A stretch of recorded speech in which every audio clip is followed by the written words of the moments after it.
नमस्कार दोस्तों, कैसे हैं आप सभी लोग। तो मैं आ गया हूं एक नया लेटेस्ट अपडेट और एक नई वीडियो लेकर आप सबके बीच। तो दोस्तों, विंटर सोल्स्टाइस 2025 21 दिसंबर को पड़ रहा है और यही वह दिन होता है जब उत्तरी गोलार्ध में साल का सबसे छोटा दिन और सबसे लंबी रात होती है। भारत उत्तरी गोलार्ध में स्थित है, इसीलिए यह घटना हमारे देश के लिए भी उतनी ही इम्पोर्टेंट है। शीतकालीन संक्रांति कोई धार्मिक या सामाजिक परंपरा नहीं, बल्कि एक शुद्ध खगोलीय घटना है जो पृथ्वी और सूर्य की स्थिति के कारण घटित होती है। पृथ्वी अपनी धुरी का लगभग 23.5 डिग्री झुकी हुई है और जब पृथ्वी सूर्य के चारों ओर चक्कर लगाती है तो साल में 2 बार ऐसा समय आता है जब दिन और रात की लंबाई में अत्यधिक अंतर दिखाई देता है। दिसंबर में आने वाली शीतकालीन संक्रांति के दिन पृथ्वी का उत्तरी भाग सूर्य से सबसे अधिक झुका होता है, जिससे सूर्य की किरणें सीधे न पड़कर तिरछी पड़ती हैं और इसी कारण दिन का समय सबसे कम हो जाता है। इस दिन सूर्य आकाश में सामान्य दिनों की तुलना में काफी नीचे दिखाई देता है और दोपहर के समय भी सूरज की ऊंचाई कम रहती है। यही वजह है कि तापमान में गिरावट महसूस होती है और ठंड बढ़ जाती है। छात्रों के लिए यह समझना बहुत जरूरी है कि शीतकालीन संक्रांति का मौसम बदलने से सीधा संबंध नहीं है, बल्कि यह पृथ्वी की खगोलीय स्थिति से जुड़ी हुई घटना है। अक्सर लोग सोचते हैं कि ठंड सिर्फ इसीलिए होती है क्योंकि सूर्य पृथ्वी से दूर चला जाता है, जबकि वास्तविकता यह है कि सूर्य और पृथ्वी की दूरी में बहुत ज्यादा बदलाव नहीं होता, बल्कि पृथ्वी का झुकाव ही दिन रात की अवधि और तापमान को प्रभावित करता है। 21 दिसंबर 2025 को शीतकालीन संक्रांति इसीलिए भी महत्वपूर्ण है क्योंकि इसके बाद दिन धीरे धीरे बड़े होने लगते हैं, यानी 22 दिसंबर से सूर्यास्त थोड़ा देर से और सूर्योदय थोड़ा पहले होने लगता है। हालांकि ठंड तुरंत कम नहीं होती। यह बात छात्रों को समझनी चाहिए कि मौसम और दिन की लंबाई में अंतर होता है। सबसे ठंडे दिन अक्सर जनवरी में पड़ते हैं, जबकि दिन 21 दिसंबर के बाद बढ़ने लगते हैं। इसे ही सीजनल लैग कहा जाता है, जो प्रतियोगी परीक्षाओं में अक्सर पूछा जाता है। शीतकालीन संक्रांति का जिक्र करंट अफेयर्स में इसीलिए भी जरूरी होता है क्योंकि दुनिया भर के कई देश इस दिन को अलग अलग तरीकों से देखते हैं। कुछ देशों में इसे सांस्कृतिक त्योहार के रूप में मनाया जाता है, तो कहीं यह सिर्फ वैज्ञानिक और खगोलीय घटना के रूप में पढ़ाया जाता है। भारत में शीतकालीन संक्रांति के आसपास कई पारंपरिक पर्व भी आते हैं, जैसे मकर संक्रांति। हालांकि मकर संक्रांति सूर्य के मकर राशि में प्रवेश से जुड़ी होती है, न कि सीधे शीतकालीन संक्रांति से।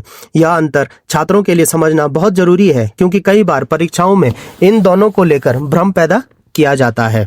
अगर हम करंट अफेयर्स के नजरिए से देखें तो विंटर सोल्स्टाइस 2025 जैसे टॉपिक इसीलिए भी इम्पोर्टेंट है क्योंकि यह विज्ञान, भूगोल और पर्यावरण तीनों से जुड़ा हुआ है।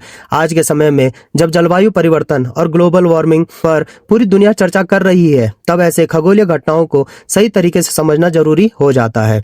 शीतकालीन संक्रांति हमें यह भी सिखाती है कि पृथ्वी का प्राकृतिक संतुलन कितना सटीक है और कैसे लाखों वर्षों से पृथ्वी अपने झुकाव और परिक्रमा के कारण जीवन को संभव बनाए हुए है। छात्रों के लिए यह जानना भी जरूरी है कि शीतकालीन संक्रांति केवल उत्तरी गोलार्ध के लिए सबसे छोटा दिन होती है, जबकि उसी समय दक्षिणी गोलार्ध में ठीक उलट स्थिति होती है। ऑस्ट्रेलिया, न्यूजीलैंड, दक्षिण अफ्रीका और दक्षिण अमेरिका के कुछ हिस्सों में 21 दिसंबर के आसपास सबसे लंबा दिन और सबसे छोटी रात होती है, जिसे वहां ग्रीष्मकालीन संक्रांति कहा जाता है। यह तथ्य यूपीएससी, एसएससी, रेलवे बैंकिंग और स्टेट पीसीएस जैसी परीक्षाओं में बार बार पूछा जाता है। विंटर सोल्स्टाइस 2025 का महत्व सिर्फ परीक्षा तक सीमित नहीं है, बल्कि यह हमें वैज्ञानिक सोच विकसित करने में भी मदद करता है।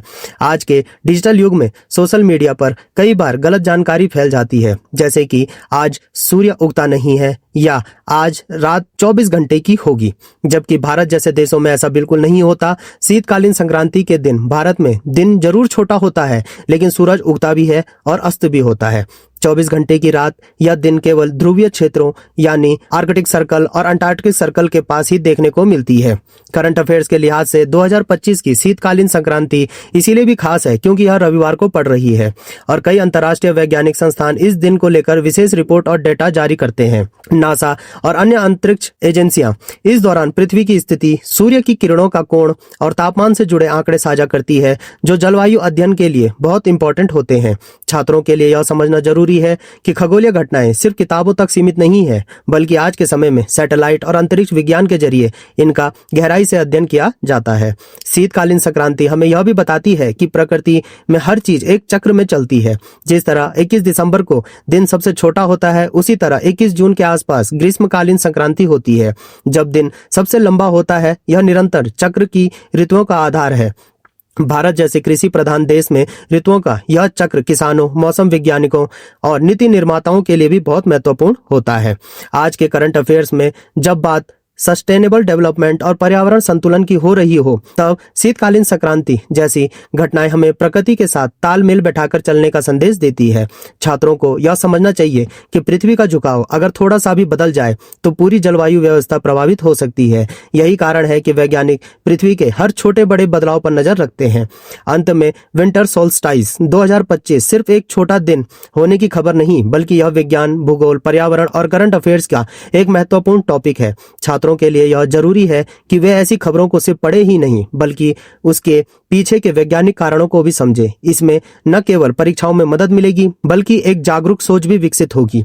शीतकालीन संक्रांति हमें यह सिखाती है कि अंधकार के बाद प्रकाश जरूर आता है, क्योंकि 21 दिसंबर के बाद हर दिन थोड़ा थोड़ा उजाला बढ़ने लगता है, और यह प्रकृति का सबसे बड़ा संदेश है। तो दोस्तों, आपकी क्या सोच है कमेंट बॉक्स में जरूर लिखें, और साथ ही यह भी बताएं कि आप लोग कौन कौन सी परीक्षाओं की तैयारी कर रहे हैं।